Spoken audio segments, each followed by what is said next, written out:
my car off at Sigma Tech because it will not stop breaking.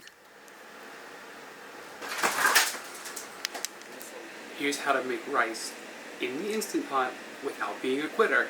You can do this. Step 1.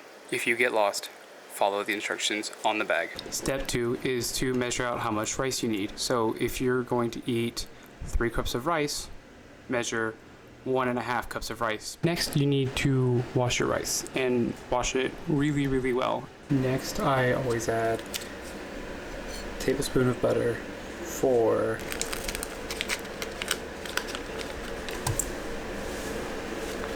teaspoon of salt. So what I like to do is a teaspoon of iodized salt, a teaspoon per cup of rice. So that,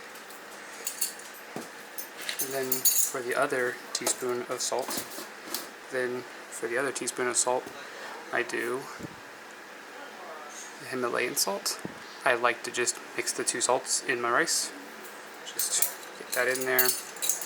You need 2 cups of water for every cup of rice. I actually like to use like purified water out of like the riii, just because it makes me feel bougie.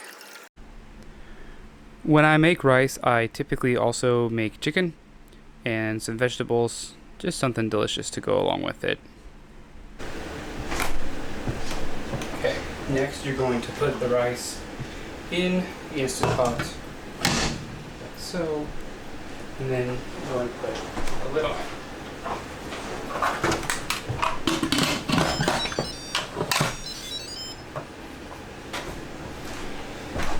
And then you hit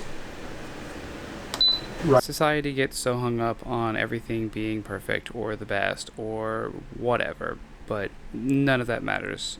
All that matters is that you try.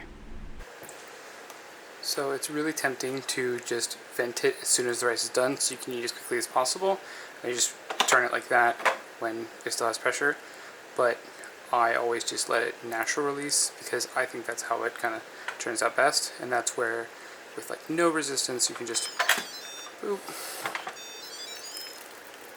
If you feel any resistance at all, don't push it.